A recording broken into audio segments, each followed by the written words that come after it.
Amigos da TV Serra, a minha saudação, meus cumprimentos a você que acompanha e prestigia a nossa programação aqui pelo canal 26 e também 526 da NET em Farroupilha. Estamos juntos a partir de agora para a edição de hoje da nossa entrevista do dia, o fato jornalístico do momento na pauta do telejornalismo local aqui da nossa TV Serra. Você pode acompanhar a nossa programação além dos canais 26 e 526 da NET, também pelo Facebook. Vá lá, siga a nossa página Facebook TV Serra Farroupilha, ou então pelo YouTube, que tem todos os conteúdos que são produzidos pela equipe da TV Serra. E ainda fica sabendo dos registros principais, dos destaques pelo Instagram. A nossa convidada no dia de hoje, aqui nos estúdios, é a dona Rosaura Paraboni, a mãe do farroupilhense Ricardo Paraboni, o Ricardo Custódio, que foi uma das vítimas da tragédia da Boate Kiss no ano de 2013. 7 anos se passaram, 7 anos com muita dor, 7 anos sem responsabilizar os que foram responsáveis por essa tragédia humanitária que chocou o Estado, o Brasil e também o mundo. Foram 242 mortos, 242 jovens que perderam a vida naquele fatídico 27 de janeiro do ano de 2013. E entre os que perderam a vida, nós tivemos um farroupilhense, o Ricardo Custódio, que também estava então naquele final de semana e participou de uma festa lá na Boate Kiss em Santa Maria. Novamente nós convidamos, e pela primeira vez aqui na nossa TV Serra, a Rosaura Paraboni para falar um pouco sobre esse momento. Eu sei que é um momento sempre muito delicado, que mexe com a emoção, porque mãe é mãe, e o amor de mãe ele não se desliga, ele não se interrompe com a morte. A mãe sempre sente o seu filho. Com certeza, o dia de hoje, Rosaura, é um dia muito delicado para você, muito sensível, é um dia de muita dor, é um dia de tristeza. É assim que a gente pode definir o teu dia? É, mais ou menos isso. Na verdade, a partir daquele 27 de janeiro de 2013, todos os dias são difíceis, né? Mas o que eu digo? Que nos dias... Eu começo no dia 26, tá? 26, 27 e 28. De cada mês? De todos os meses. Porque dia 26 foi o último dia de vida dele, né? Dia 27 foi o dia do susto. E o dia 28 foi o dia da despedida. Então... É um tríduo. Eu revivo isso. Claro que em janeiro fica um pouquinho pior, né? Tu lembra mais, mas todos os meses eu tenho isso na minha cabeça e na minha vida, né? Na verdade, nunca mais a vida foi igual e eu acho que nunca vai ser. Sim. Como tem sido a vida sem o Ricardo para a Rosaura? É muito para a Rosaura, para o Eduardo, irmão, para a tua família. Ela nunca mais foi a mesma e talvez nunca mais será a mesma? Não, com certeza.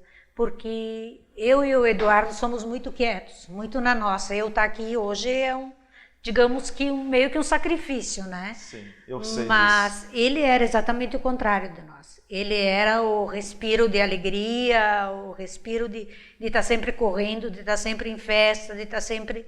Ele era assim.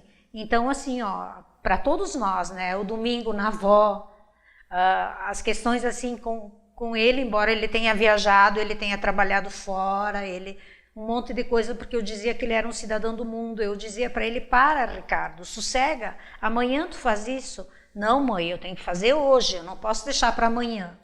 Ele tinha muita pressa de viver. E a gente sente muita falta dessa alegria dele, né? Os primos, os tios, todo mundo, né? Ele era um alento na vida da gente. Parece que, pelo que eu vejo do pessoal lá de Santa Maria, eles eram todos meio assim. Parecidos. Todos parecidos, com mais ou menos o mesmo perfil, sabe? É muito engraçado, porque a gente lê as coisas e parece que eles estão falando do Ricardo. Porque eles eram todos, um tinha viajado para onde, tem um rapaz em São Paulo que tinha ficado fora não sei quantos anos, um monte de coisa, e volta para uma festa naquele dia, para reencontrar amigos, e acontece o que aconteceu. Sim. Então é muita falta, é muita falta. São 7 anos de muita dor. Talvez as palavras não consigam materializar ou dizer o que é esse período, Rosaura. É difícil. Não há palavras. Não. Por mais que a gente fale, por mais que a gente diga, daqui a pouco eu vou ter a sensação de que ficou faltando alguma coisa. De que eu não disse o que eu devia ter dito, sabe? Para o filho. Então, não, para ele não, para as pessoas, para todo mundo, porque todo mundo estranha. Ontem, hoje eu tô com essa camiseta dele, né? Aí as pessoas perguntam, quem não me conhece, lógico, quem é, né? Por que tu tá vestindo isso? Por quê? Mas eu tenho 5 camisetas, a gente fez 5 camisetas, e eu volta e meia uso uma delas, meio que para ele ficar perto, sabe? Para ter essa sensação de que ele está perto. É uma forma que te conforta também. Daqui a pouco tem a sensação assim, ó, as coisas dele estão no mesmo lugar, eu não mexi em nada. E o quarto dele ainda continua igual? Tá igual. Não mexeu em nada? Não mexi em nada, não consigo.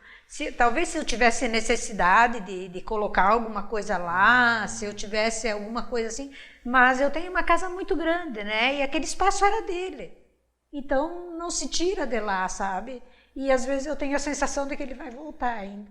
E você entra no quarto todos os dias? Normalmente sim, porque eu abro a janela, como eu abro a do Eduardo, eu fecho a janela. A Vera, que é a minha funcionária lá de casa, ela sempre dizia que ela tinha medo de ficar em casa sozinha, né? E ela disse que depois que o Ricardo morreu, que naquela última semana antes dele morrer, eu estava viajando. E ele estava com ela, quer dizer, ele estava sozinho, né? Sim. Mas ela estava cuidando. Ela estava por casa. Cuidando da casa, enfim, fazendo as coisas. E ela disse que depois que ele morreu, ela não sente mais medo.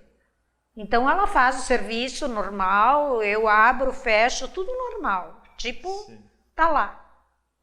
Tá lá e eu não tenho coragem de mexer. Foi muito intenso esse período da vida do Ricardo. Ele teria, se estivesse vivo, 34 anos. Ele faleceu com 27 anos, né? Então foi um período muito intenso. Ele era muito alegre, ele era muito festivo, ele era muito próximo das pessoas, ele era aquele sujeito inquieto. Talvez até você usou um termo, Rosaura, de que ele tinha pressa. Ele tinha pressa. Talvez ele sentia que ele precisava viver porque a vida talvez dele era mais curta. Dizem as pessoas que é assim, né? Que as pessoas meio que sentem isso. Eu não sei se eu acredito em alguma coisa, porque eu já ouvi tanta coisa nesses 7 anos. Porque ele foi, porque tinha que ser assim, porque não sei o quê. Às vezes eu digo, não tinha que ser assim.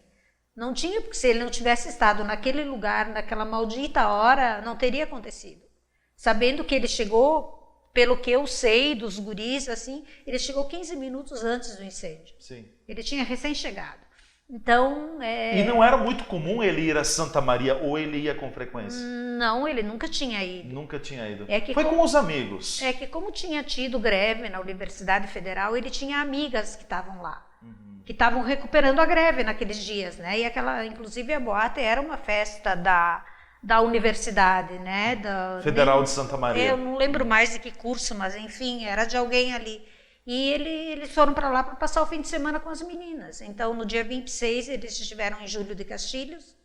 Que é próximo, né? É próximo de lá, tem um parque, tem as gurizadas me trouxeram as fotos e tudo do lugar, umas fotos muito bonitas e tal. E na madrugada, já madrugada do dia 27. 2 e tanto do dia 27, eles resolveram ir para a boate. Na verdade, 2 dos guris ficaram dormindo porque não tiveram força para levantar, né? E os outros 3 foram. O Tiago quase morreu.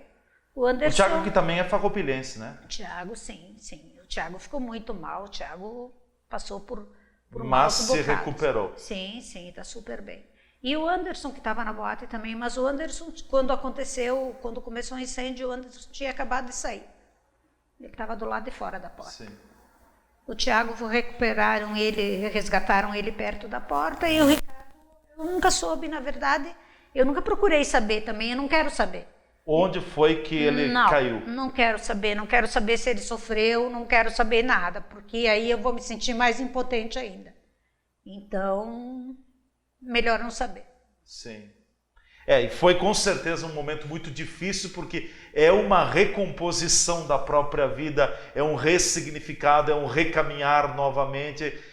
E claro que para uma mãe, eu não sou mãe, mas eu sou pai também, e fico imaginando um pai sente muito tudo isso. Não tem palavras para dizer a dor, o sofrimento, enfim. Quando você recebeu a notícia, eu acredito que você acreditou até o último instante que ele pudesse estar vivo, né? Eu, na verdade, acabei chegando em Santa Maria só às 6 da tarde, porque eu estava voltando de férias, né? Ele tinha ficado sozinho aqui. Sim. E eu cheguei lá às 6 horas da tarde, mas eu cheguei até 17 ou 18 quilômetros antes de Santa Maria, acreditando que ele estivesse em algum lugar e que ele tivesse se salvado. Aí, quando eu estava chegando nessa quilometragem, eu me lembro que eu vi uma placa com uma quilometragem Santa Maria, a tantos quilômetros. E aí a Jandira Toassi, que estava por lá, Caster, ela me ligou e... Que era mãe do Samuel. Do Samuel Caster mãe também. Do Samuel. Samuel ficou dormindo lá. Sim. Preguiçoso. E enfim... Aí eles me avisaram. A Jandira te ligou e a Jandira me ligou, deu a notícia que o corpo já havia sido identificado. Isso, foi o Anderson que identificou o corpo, ele que entrou naquele ginásio, porque o Ricardo foi encontrado naquele ginásio. E tinha, quando eu cheguei lá... Vários corpos, né, para identificação. Eu cheguei a entrar no ginásio e assim, era horrível aquela sensação. Só que logo que eu entrei, a Jandira me ligou, ela me disse, Rosaura, sai daí que ele não está mais aí. Nós conseguimos... tirar ele daí, porque tinha que ser a família, mas eu não sei qual é os meios que eles usaram, mas enfim, eles conseguiram tirar ele de lá, ele já estava, sei lá eu aonde, para E aquela sensação, Rosaura, de entrar no ginásio, porque acredito que tinham lá dezenas de corpos para a identificação, aquilo é algo que é muito difícil de descrever, né? Sabe que eu cheguei a entrar, né? Mas quando a gente chegava no portão, porque a gente fomos com um carro alugado daqui, porque ninguém tinha condição de dirigir, né? E quando a gente entrou em Santa Maria, nós passamos por um caminhãozinho. E a gente disse que queria chegar naquele ginásio, porque aí o pessoal tinha entendido que o Ricardo já estava morto. O motorista e o meu irmão tinham entendido, eu não tinha entendido. Tinha o rádio no trajeto, tinha o rádio do carro ligado, eles estavam ouvindo e eu estava meio zonza. E aí eu cheguei, quando a gente chegava e entrava, aí o rapaz esse nos levou, ele nos guiou, ele foi na frente, a gente foi atrás, chegamos nesse tal ginásio. E quando tu chegava já era um tumulto. Então lá tinha médicos, tinha enfermeiros, tinha psicólogos, tinha tudo que tu possa imaginar. Entrei no ginásio e lá tinha gente servindo água, servindo comida, sabe? Mas eu não cheguei a ficar lá dentro. Mas eu cheguei a ver os corpos que tinha deitados no chão, sim. É uma cena muito forte. É horrível. Sabe que às vezes... Porque eu fiquei com uma sequela grave na minha vida, eu não durmo mais. Se eu durmo 2 horas por noite, e à base de remédios e coisas assim. Ficou isso em mim. E eu, às vezes... Isso não acontecia antes da perda da partida do Ricardo? Eu sempre fui ruim de dormir, tá? Eu sempre tive insônia, mas dessa forma não. Né? Agora... E o meu psiquiatra me dá um monte de remédios, já tentamos vários e nada funciona em mim. Sim. E eu acho que é uma sequela Classificas que ficou, como uma sequela, então? Eu acho que sim. Da perda? Sim. Fico eu lá pensando no que ele estaria fazendo, no que, sabe... Coisas que tu nem imagina o que ele estaria fazendo hoje, onde é que ele estaria, enfim. É com certeza um processo de luto, e o luto não tem um tempo determinado, pode ser 1 mês, 1 ano, 10 anos, um período muito longo. Você classifica que ainda vive no luto, conseguiu superar o luto? Como a Rosaura consegue se classificar nesse sentido? Difícil? Difícil, eu acho que é uma coisa que vai ficar para sempre. Acho não, tenho certeza que vai ficar para sempre, esses dias vão ser sempre assim. Eu tenho o Eduardo, né? Então a gente vive, nós dois vivemos tranquilos, né? Porque a gente sabe que ele foi feliz. Eu acho que isso é o principal. Esse é o legado que fica. Sim. Sim, ele foi feliz na vida dele, no pouco tempo que ele teve de vida, ele foi muito feliz. Ele se sacrificou também quando ele ficou na Inglaterra, trabalhando, e eu me lembro que um dia a gente falava pelo MSN, né? E ele me falou uma tarde que eles estavam lavando as janelas do hotel onde ele trabalhava, com 6 graus negativos de temperatura, e ele dava risada, sabe?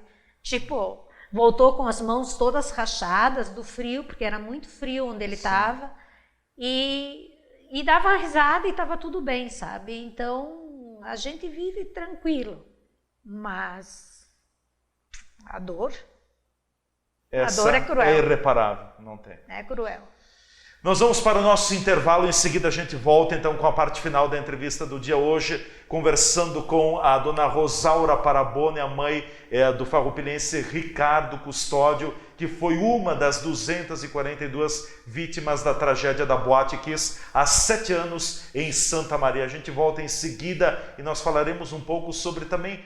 tem uma associação que foi fundada, criada dos familiares das vítimas da Boate Kiss, da impunidade que paira. Não se passaram 7 anos e até agora nada, não se tem nada. Claro, não adianta punir, condenar alguém, não vai trazer de volta as pessoas, mas os responsáveis precisam ser, me perdoem o termo, responsabilizados, e a redundância, precisam ser punidos pela incompetência e pela ganância, até acredito, econômica, financeira, que acabou ceifando centenas de vítimas, centenas, dezenas de pessoas que perderam a sua vida. A gente volta em seguida com a entrevista do dia. Juntos nossa gente sonha, juntos nossa gente cresce. Juntos nossa gente educa, nossa gente nova e se fortalece. Acreditamos na cooperação e na força da cocriação, para gerar uma conexão entre sonho e realização. Fazer o bem por nossa região e ser agente da transformação.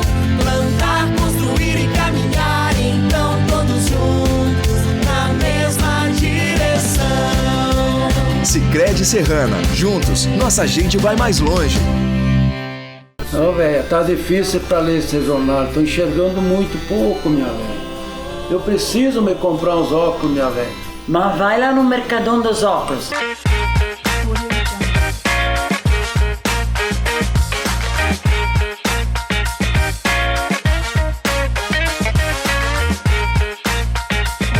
Qualidade com preço justo você só encontra no Mercadão dos Óculos.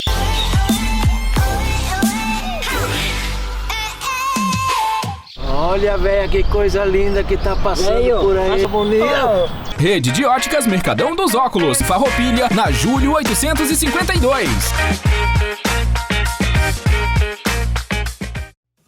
Temporada de porcelanas e cerâmicas Rumo Certo. Os últimos lançamentos com descontos e condições de pagamento imperdíveis. Peças avulsas a partir de R$ 7,90. Descontos de até 50%. Prato Protel Schmidt por R$ 9,90 cada. Conjunto 20 peças Pomerode Schmidt por R$ 299,90. E toda a loja em até 10 vezes sem juros no cartão. Em Caxias, Bento, São Marcos e Farroupilha. Rumo Certo. Amor pela sua cozinha.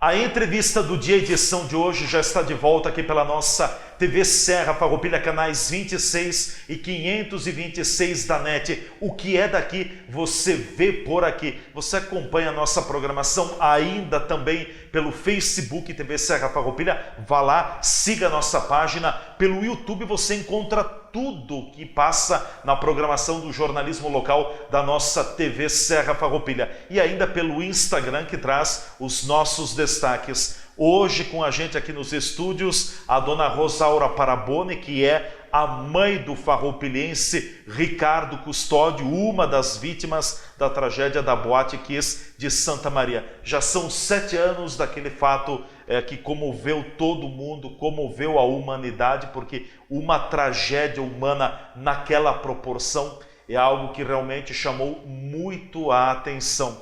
Rosaura, o que mais incomoda, mais revolta hoje vocês, pais, que tiveram filhos vítimas naquela tragédia da Boate Kiss de Santa Maria, o que mais incomoda e o que mais revolta vocês hoje? Além da dor, a impunidade, né? Porque são 7 anos, até hoje ninguém foi julgado, ninguém foi culpado, autoridades, bombeiros, enfim, todos eles foram inocentados.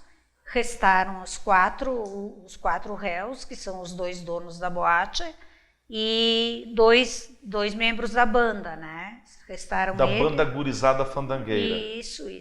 E aí, então, são recursos e mais recursos e não acontece nada, né? Agora quem tem lutado, aliás, por toda essa situação é a associação, né? A Associação dos Familiares das Vítimas da Boate Kiss, aquele pessoal tem dedicado a vida em função dessa causa, né? Eles têm lutado, indo a Brasília, indo para todos os lugares, querendo que federalizassem o processo e tal. Acabou que não foi. O que incomoda muito é a morosidade do processo. Gente, são 7 anos. Nem é morosidade, né, Leandro? É impunidade mesmo. Daqui a pouco a gente tem meio que a certeza de que nada vai acontecer. Tipo, tudo bem, eles não vão voltar, eles não têm o que fazer mais. Mas eu acho que enquanto não houver justiça, a dor é maior. Eu acho que eles têm que ser punidos pelo que eles fizeram, sem vingança. Não é uma questão de vingança, é uma questão realmente de justiça, para que não aconteçam mais essas coisas, para que outras pessoas não tenham que passar por essa situação, sabe? De ter seus filhos, ou ter seus amigos, ou ter alguém que vá passar por esse tipo de coisa. Então, a associação é quem tem lutado, tanto que agora, então, o que acontece? No dia 16, está marcado o julgamento em Santa Maria, do Mauro Hoffman. De um dos proprietários da Boate Kiss. Isso. O outro vai ser julgado em Porto Alegre. Porto Alegre não tem data ainda. Sim. E os 2 membros da banda, que vão ser julgados em Santa Maria, a princípio, mas tem uma possibilidade de um deles que entrou com recurso talvez não ser julgado em Santa Maria também. Então, na verdade, as coisas estão meio indefinidas ainda, né? Tem um deles que parece que pediu para ser julgado em Santa Maria mesmo. Então, sim, esse me parece, tá? Porque ultimamente, hoje de manhã também, hoje de meio-dia, aparecem coisas e eu acompanho muito pelas redes sociais do próprio pessoal de lá, né? Então, a gente agora é acreditar que vai acontecer, vai ter que acontecer, o Spor, que era o principal, ele que administrava a boate, vai ter uma hora que ele não vai conseguir fugir, né? Que é esse que pediu o julgamento para Porto Alegre, né? Exatamente. Para a esfera judicial de Porto Alegre. O Alessandro Spor. E o Mauro Hoffman, então, que é outro sócio, que o julgamento é para ser em Santa Maria, né? Vamos ver o que vai acontecer. Esse está confirmado para o dia 16 de março. É isso, né? Na verdade, os 13 estão determinados para 16 de março, mas tem um recurso, né? Quando que pode mudar o rumo judicial. Pode mudar. Uhum. Muito se tem falado sobre a questão da Boate Kiss, e claro, daria para tomar aqui vários ganchos também, mas enfim, se falou muito da questão do cuidado e tudo. Como a gente diz na gíria popular, é muito barulho para nada ter acontecido até agora? É muito sofrimento para nada ter acontecido, né? Porque foi tanta coisa que já a própria imprensa tem ficado muito em cima desse caso. Da pauta. E nada acontece, parece que nada interfere nesse andamento moroso das coisas, sabe? Sim. Porque a gente sabe que a justiça brasileira é meio complicada, né? Cabem 1 milhão de recursos, cabem sei lá eu quanta coisa para a gente chegar a um julgamento, para se definir uma tragédia desse porte, né? Porque não morreu o cachorro da esquina, né? Morreram 242 pessoas. Seres humanos. E quantas famílias? Não são 242 famílias. Porque quando eu estive lá, a gente sentou na rua, enquanto a gente esperava o andamento das coisas, e tinha uma mãe lá que perdeu 3 filhos. Os três filhos estavam na boate. Eu não lembro direito, até ela me contou na época o que eles estavam comemorando, enfim, né? Mas os 3. Então, não são 242 famílias exatamente, mas é próximo disso, né? Certo, sim. E até porque as próprias instalações também da boate, né, tinha mais de 1.000 pessoas lá dentro e a capacidade não comportava em torno de 680, 700 pessoas. Então, teve muito dessa questão da ganância econômica também, na tua visão? Aí teve tudo que tu possa imaginar, né? A ganância econômica, a própria improbidade dos órgãos que tinham que fiscalizar. E assim, eu estive em Santa Maria só 2 vezes, tá? Uma vez a gente foi lá porque tinha que fazer o atestado de óbito definitivo dele, porque nós saímos de lá com um atestado de óbito provisório, nós tivemos que voltar para lá. E nós fomos uma outra vez para fazer uma vigília, que foram marcadas 242 vigílias, uma vigília para cada família. Então a gente teve lá nesses 2 dias, e assim, a visão que a gente tem daquele prédio é que aquilo lá não podia funcionar como nada. Né? Era um lugar assim, com uma porta igual a tua porta de entrada aqui, e por lá tinha 6... E um corredorzinho ainda? E ainda com aqueles gradis, né, separando para ter as filas, sim, né, para garantir que ninguém saísse sem pagar as comandas, né, porque parece, e eu acho que está quase comprovado isso, que as portas foram fechadas quando começou o tumulto, porque eles acharam que era uma revolta para não querer pagar as comandas. E aí teve aquela história toda de que eles seriam morrido porque estavam bêbados, né? E eu me lembro de uma mãe que apresentou, recuperaram, não sei de que forma, a comanda do filho, e na comanda ele tinha uma água mineral. Né? Uma água mineral. Uma água mineral. E aí eles morreram porque estavam bêbados, né? Sim. Mas mesmo que estivessem bêbados, eles não estavam dirigindo, eles não estavam fazendo nada, mas o exame do meu filho diz que ele não estava alcoolizado. Não estava? Não, sim. Eu tenho o exame comigo. Que foi feita a autópsia, né, quando eu fui para lá, a polícia tinha esse laudo, né. Você tem acompanhado também, embora à distância, um pouco do trabalho da Associação dos Familiares das Vítimas da Boate Kiss, o que o pessoal tem feito também, Rosaura? Sim, eu acompanho tudo pelas redes sociais e eu tenho vários amigos que são deles, né? Eles têm lutado muito por isso, muito mesmo. Todas essas coisas eu acho que estão acontecendo agora por causa da luta deles. Da luta. Eles têm lutado pelos filhos deles e por todos os nossos filhos também. E eles têm movimentado, como você falava também anteriormente, ido até Brasília, enfim, buscado sensibilizar a questão judiciária também, pedindo celeridade no processo, tem se atuado de diversas formas, mas o que chama atenção, só quero voltar ainda para o rol de responsáveis também, claro, os 2 proprietários, a banda gurizada fandangueira também, mas alguém autorizou o funcionamento daquela boate, daquele espaço, ou o secretário, ou o prefeito de Santa Maria, o corpo de bombeiros também autorizou aquilo. Então, o que deve se perguntar, mas vem cá, e essas pessoas, não se vê um político condenado até o presente momento, né? E nem na lista de condenação. Na verdade, o prefeito da época era o César Schirmer, sim, né? Tanto que foi secretário de Segurança, se eu não me do engano, governador Estado, Sartori. Né, do governo Sartori. Então, vai se punir? Vai se punir como? Sim. Os bombeiros, com certeza, porque hoje até se controla com mais força a questão dos PPCIs, né? A gente vê nos prédios, a gente vê por tudo, que estão fiscalizando um pouco mais, né? Mas lá não aconteceu nada. Sim. Lá não houve nada, não houve punição nenhuma. Parece que teve um bombeiro que teve alguma coisa, mas ele deve ter trocado por cestas básicas ou alguma coisa assim bem simples, bem comum, como se fosse uma coisa simples.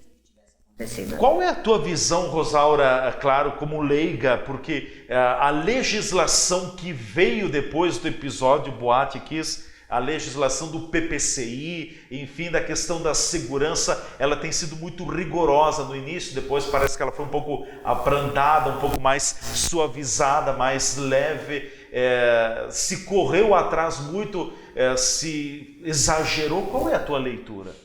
Eu acho que não teve exagero. Na verdade, foi uma lei federal, né, que depois foi suavizada, como tu dizes, né, e a gente vê muita coisa acontecendo ainda. Não sei se outras coisas precisam acontecer para que se entenda que tem que haver os controles. Eu sei que as pessoas ficam dizendo às vezes, não, mas não precisa tanta coisa, não tem necessidade, não precisa sim. Porque quando acontece uma tragédia que não precisa ser desse porte, mas se perder uma vida é suficiente. Sim. Não precisa ser 242 vidas, uma vida é suficiente. Então eu acho que tem que resguardar as pessoas, tem que ter todas as proteções. Eu acho que o meu filho trabalha numa empresa e ele está muito feliz agora porque terminaram de fazer todas as normas de segurança, né? Porque senão... É um risco ainda maior. Risco sempre vai existir. Sim. Pode acontecer num incêndio qualquer ali, pode acontecer, tipo, eu fico pensando às vezes um prédio, né? Como é que tu evacua todo mundo por uma escada na ocasião de um incêndio? Aí tu vê, em casos de incêndio, não usa elevador, né? Não usa o elevador, não desça pelas escadas. Utiliza as escadas. Então, assim, é complicado, né? Sim. As leis às vezes são abrandadas ou não são cumpridas, mas eu acho que tem que ter rigorismo, sim. Você defende isso, então? Com certeza. Que os mecanismos, tudo que for possível fazer para a prevenção tem que ser feito, independente do valor, do custo. A prevenção é tudo, né? Em todas as coisas, não é só nos incêndios. Em várias coisas, em vários momentos, em várias situações, quando tu previne, uma vacina previne as doenças. É uma coisa simples, né? E a gente vê muita gente que não leva um filho para vacinar. É a prevenção. Sim. E ali é a prevenção que se faz, que é importante, sem dúvida nenhuma. E a responsabilidade das pessoas, acima de tudo, é isso, né? Acho que sim. Certo. Acho que sim. Rosaura, quero te agradecer, ao mesmo tempo te deixar a palavra final. Eu sei que para você não é fácil estar aqui nesse momento delicado, enfim, de muita dor nesses dias, mas te agradeço e sei muito da consideração que tens também por mim. Logo que eu fiz o convite, a Rosaura prontamente atendeu. Te deixo com a palavra final, quiseres dirigir uma mensagem também à comunidade farroupilhense, fique à vontade. Eu acho que a gente, nesse momento, nós temos que agradecer sempre o Padre Paulo, que ele tem nos acolhido nesses 7 anos. 7 né? anos. São 5.500 e não sei quantos dias já, né? E a gente, todo dia 27, a gente está na igreja, ele sempre lembra, ele sempre... E assim, eu acho que a comunidade de Farroupilha, e boa parte, ela entende esse processo. Ela entende o que aconteceu com o Ricardo. E é uma coisa que, de alguma forma, marca a comunidade de Farroupilha também, né? Porque foi um filho daqui... Muito. Que acabou morrendo numa situação que... Enfim, o Brasil inteiro viveu e no exterior e tudo, né? Então, eu acho que fica uma marca do Ricardo aqui. Já que ele não era comum, como eu digo, ele não podia morrer de uma maneira comum. Ele tinha que estar no meio de gente, não precisava ter sido assim, né? Mas ele procurou a vida inteira dele estar no meio de gente, no meio de pessoas, no meio de... E aconteceu o que aconteceu dessa forma. Rosaura, muito obrigado, te desejo muita força, que Nossa Senhora de Caravaggio, que Deus te acompanhe, sempre te dando força, porque a tua missão certamente ela é muito necessária e importante para o outro teu filho, para o Eduardo também, e tu és, acima de tudo, uma guerreira, Deus está contigo. Obrigado. De nada, obrigada a tu. Obrigado. Está aí a Rosaura Paraboni com a gente aqui nos estúdios da TV Serra, enfim, essa lembrança triste dos 7 anos da tragédia da Boate Kiss de Santa Maria. Um depoimento de uma mãe que perdeu um filho, uma mãe que não tem mais os seus dias de alegria como tinha, uma mãe que tem hoje muita dor, que vocês perceberam, que correm as lágrimas, o amor de mãe, o tamanho que é esse amor de uma mãe para com o seu filho, da forma como aconteceu, dor e impunidade. Duas palavras que acompanham pelo relato da Rosaura a vida dela também. Ficamos por aqui com a entrevista do dia. Até o nosso próximo programa.